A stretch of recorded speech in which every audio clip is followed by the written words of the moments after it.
ao programa Aula Aberta da Defensoria Pública do Estado de Rondônia, que é uma iniciativa do Centro de Estudos da DPRO e tem por objetivo oferecer o serviço público de educação em direitos enquanto uma das perspectivas da assistência jurídica integral. O que significa isso? O papel da Defensoria Pública hoje, ao prestar assistência jurídica integral, vai muito além da assistência judiciária, que é servir como instrumento pelo qual a pessoa hipossuficiente do ponto de vista econômico tem acesso ao poder judiciário. É nosso papel manter um contato com os destinatários do serviço público da Defensoria Pública e oferecer também a educação em direitos. E esse é o objetivo desse projeto, do programa Aula Aberta, é estreitar as relações da Defensoria Pública com o destinatário da nossa atuação.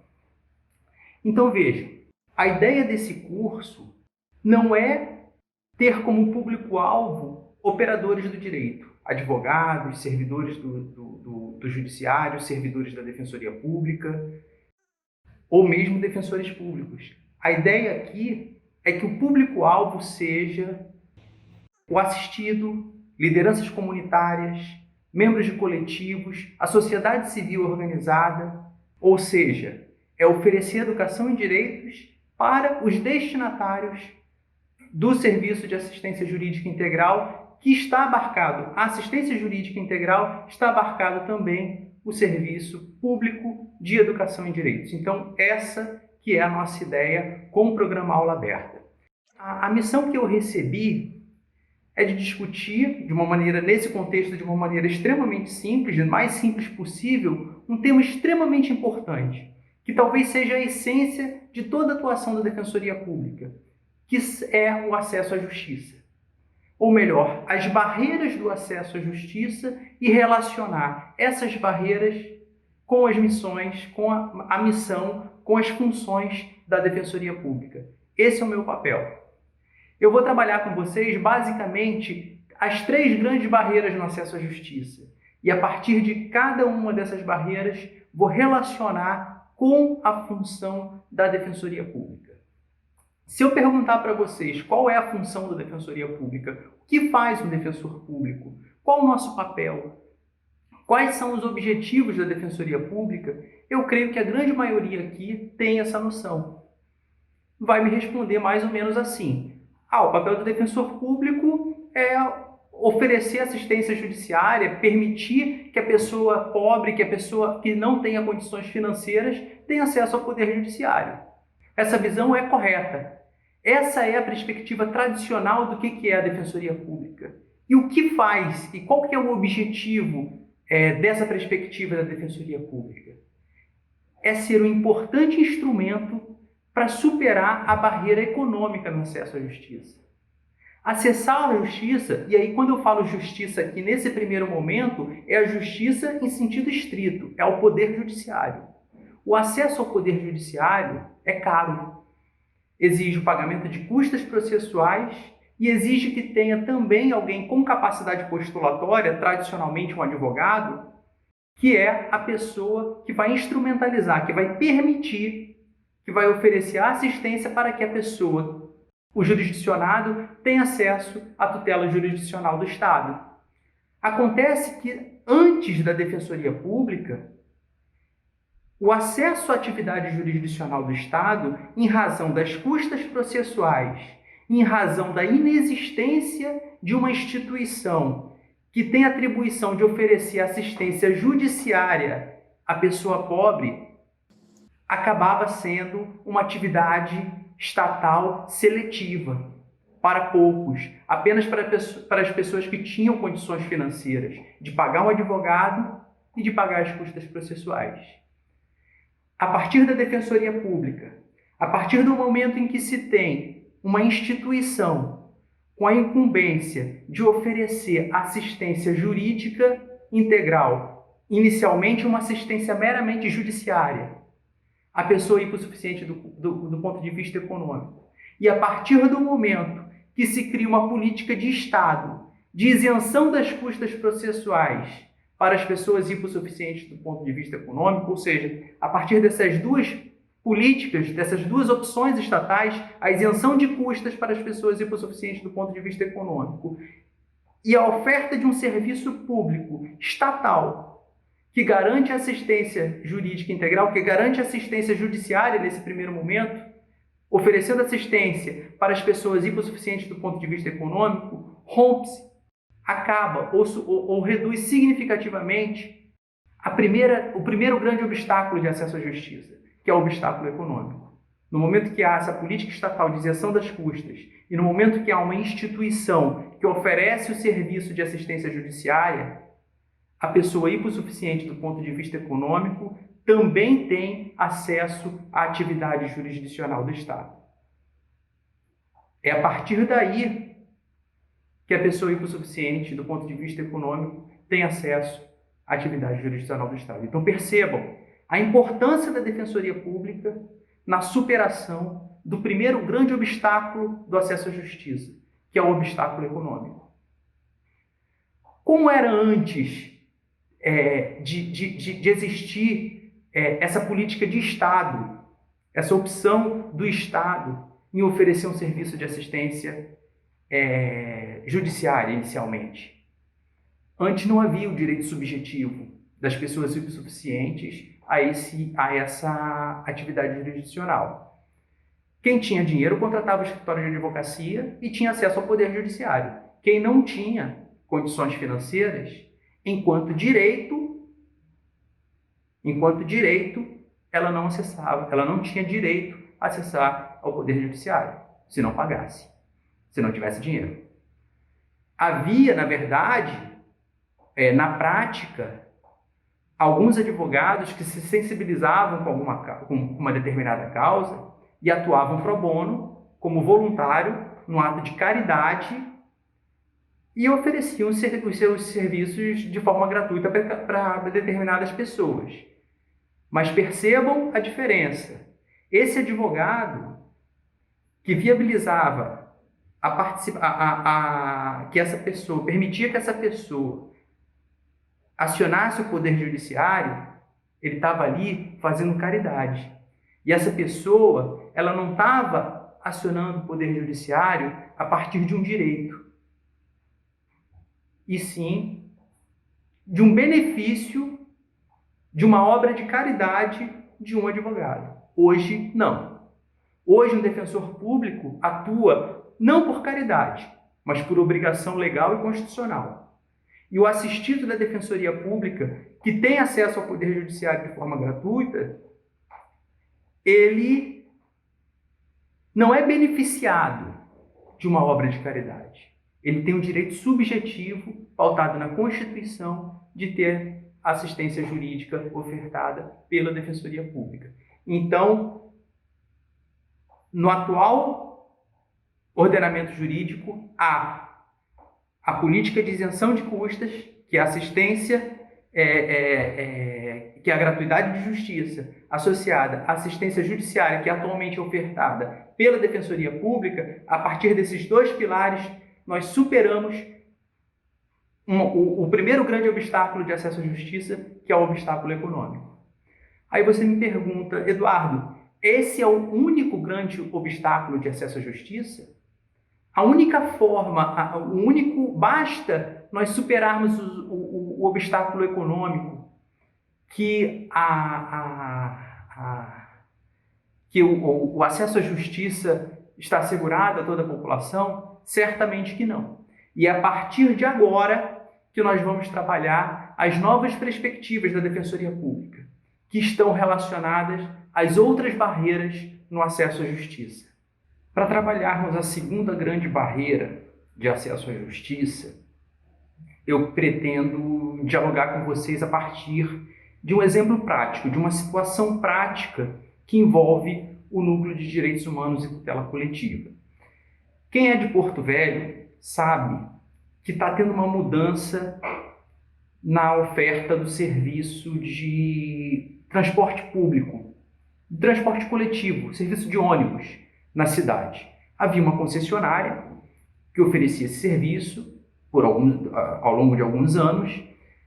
Houve uma rescisão contratual do município com essa concessionária e uma nova empresa está assumindo a função de oferecer o serviço de transporte público em Porto Velho, a partir de um contrato, de uma concessão pública com o município.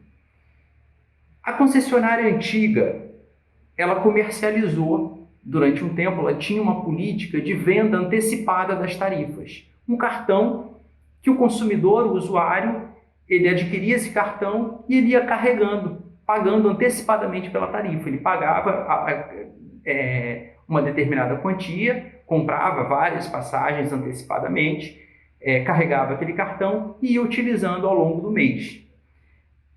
Chegou ao conhecimento da Defensoria Pública que estaria havendo um problema na migração desses créditos. As pessoas que adquiriram cartão com a concessionária antiga não poderiam utilizar esses créditos, essas tarifas que ela teria pago antecipadamente na nova concessionária. Inclusive, não há no contrato da nova concessionária com o município a previsão de que essa nova concessionária deve absorver esses créditos. E isso gerou uma preocupação muito grande por algumas pessoas que pagaram antecipadamente pela passagem e que não sabem, na verdade, se vão ser indenizadas, se vão poder utilizar esses créditos.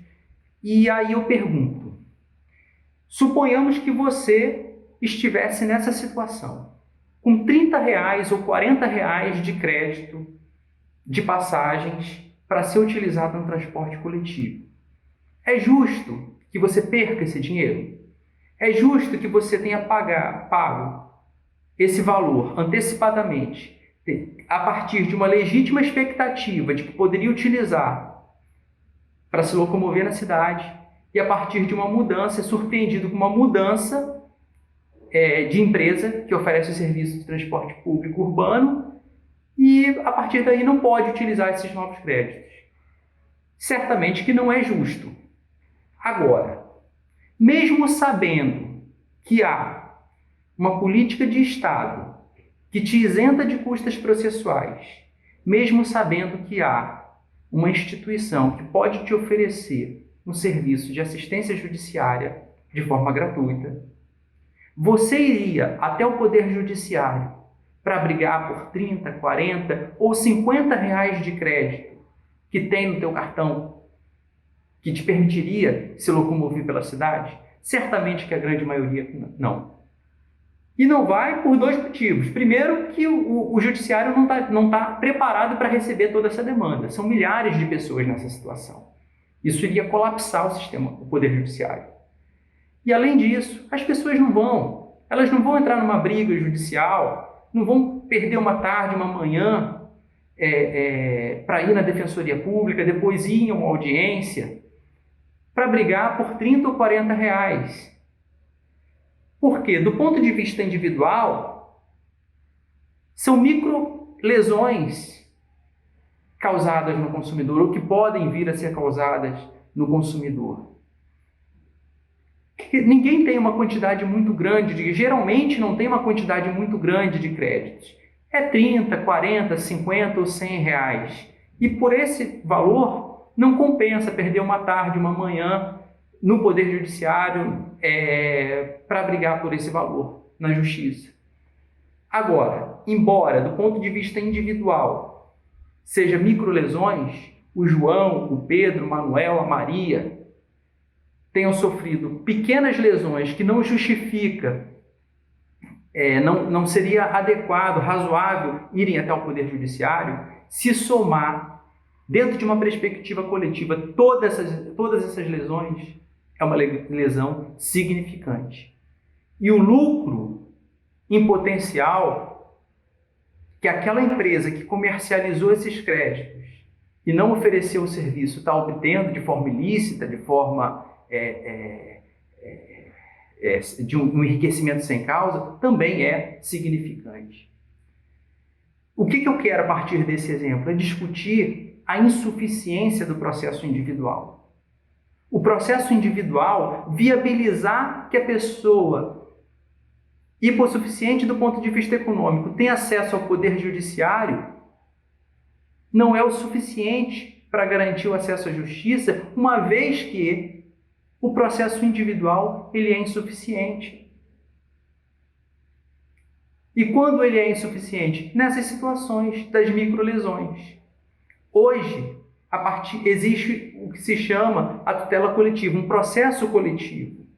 A Defensoria Pública é uma das instituições legitimadas para, em situações como essa, na defesa do consumidor, ela pode, em nome próprio, é a Defensoria Pública agindo em nome próprio em uma ação civil pública, pleiteando um direito que não é dela, um direito que é da coletividade de consumidores.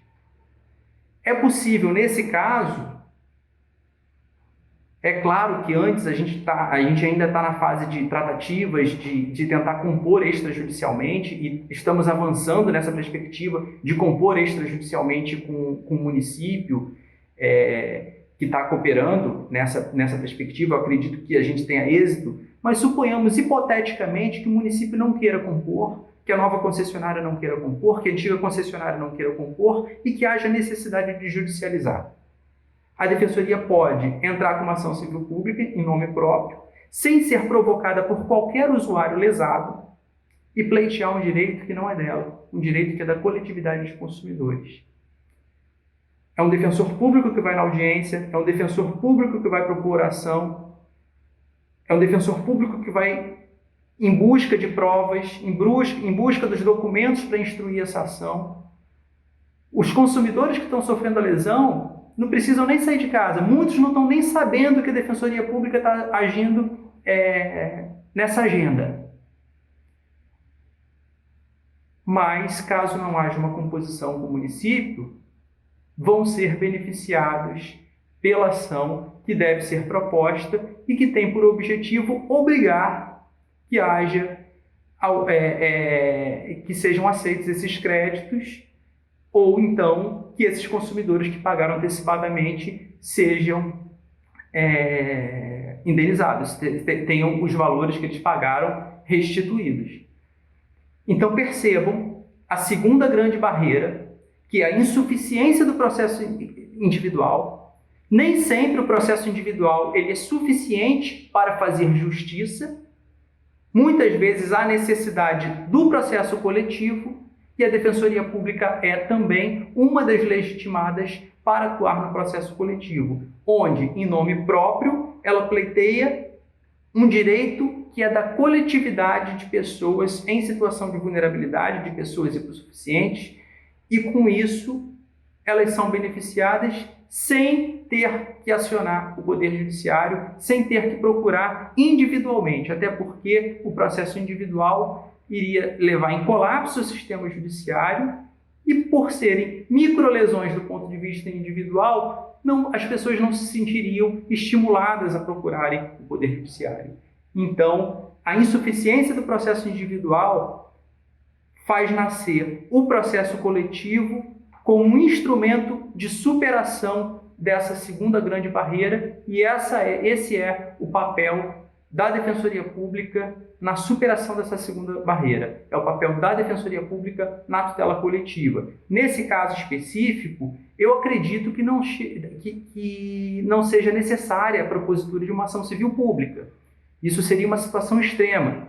Nós expedimos recomendações, fizemos pedidos de informações para a concessionária antiga, para a nova concessionária, para a prefeitura.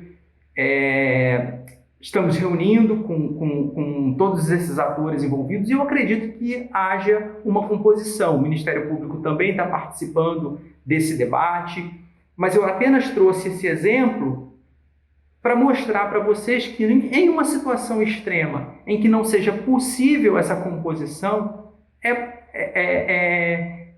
há instrumentos para que a Defensoria Pública haja dentro dessa perspectiva coletiva. É a Defensoria Pública que está no processo, é a Defensoria Pública no polo ativo, é a Defensoria Pública que vai para as audiências, mas pleiteando um direito que não é dela, um direito que é da coletividade de consumidores. Por quê? Individualmente, não vale a pena, não seria o processo individual seria insuficiente, seria inadequado para que cada pessoa que sofreu uma microlesão acione o Poder Judiciário. E é por isso que existe o processo coletivo e se atribui à Defensoria Pública a legitimidade para atuar também nessa perspectiva.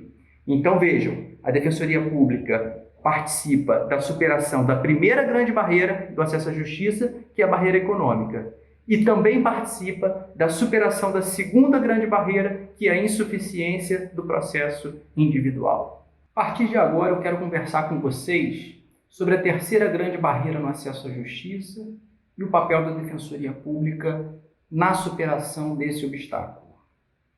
A terceira barreira é a própria justiça. É a própria atividade jurisdicional do Estado. É a heterocomposição. É um terceiro, o juiz, decidindo a vida das pessoas e inviabilizando que haja a paz social. Eu vou explicar melhor isso a partir de um exemplo. Um exemplo que envolve direito de família e que eu acredito que muitos aqui já viveram na prática essa experiência. Ou, se não viveram, conhece alguém muito próximo que já viveu. Todo mundo conhece alguém que já passou por uma briga na justiça, em ação de divórcio, em dissolução de união estável, em briga por divisão de patrimônio, guarda, alimentos, e sabe que não é nada fácil, do ponto de vista psicológico, do ponto de vista social, não é nada fácil. Então você tem um casal que construiu uma história, patrimônio, filhos. Em um dado momento, essa relação não deu certo. Precisa separar, precisa divorciar, precisa dividir os bens, precisa estabelecer a guarda, ainda que compartilhada, precisa dizer aonde que aquela criança vai morar, quem é que vai pagar pensão, quanto vai pagar de pensão. Tem casal que está muito bem resolvido e consegue, sem ajuda, compor a melhor solução e resolvem aquilo, sem briga, sem confusão. Agora, tem gente que não está preparada. A grande maioria das pessoas não estão preparadas para esse tipo de litígio.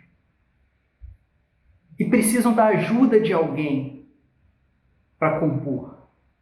Mas a ajuda necessária, a ajuda que eles precisam, não é de alguém para substituir a vontade deles, e sim para oferecer os instrumentos para que eles consigam chegar a um acordo. Tradicionalmente, o que acontece numa situação como essa? Aquele casal tem acesso ao Poder Judiciário, hoje em dia é assegurado defensor público para os dois, gratuidade de justiça para os dois.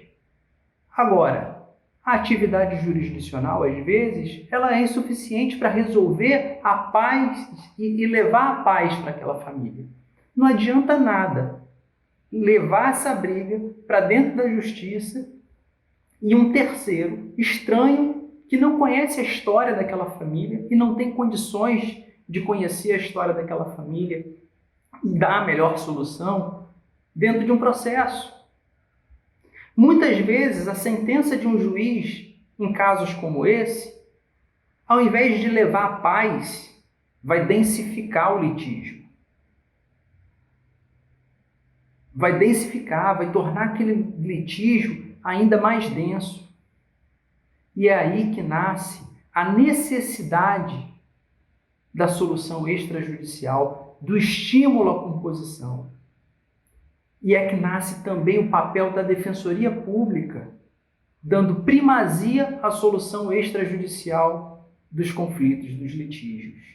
Há, aqui na Defensoria de Rondônia, em Porto Velho, um núcleo especializado em solução extrajudicial, que em situações como essas, ao invés de levar ao Poder Judiciário para que um juiz, um terceiro estranho, decida a história, o futuro daquela família,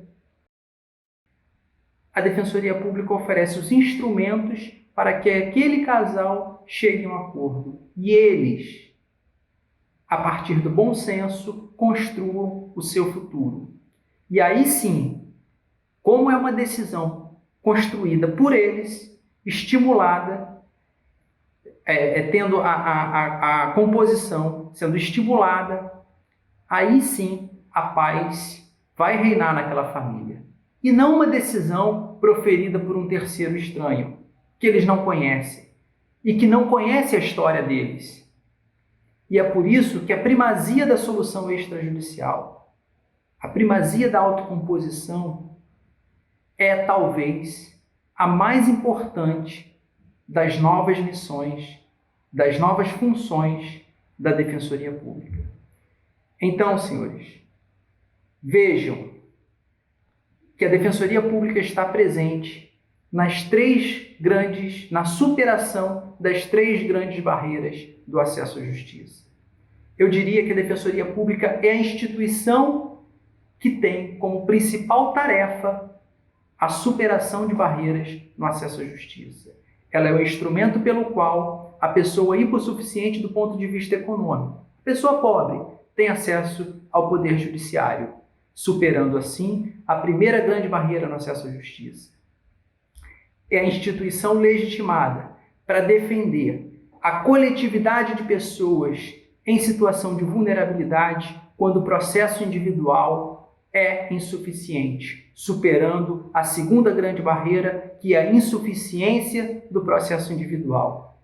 E é também a instituição que tem o dever de estimular a autocomposição e a solução extrajudicial de conflitos quando a heterocomposição, a decisão do Estado, a decisão de um terceiro estranho pode, na verdade, densificar os litígios e não solucionar.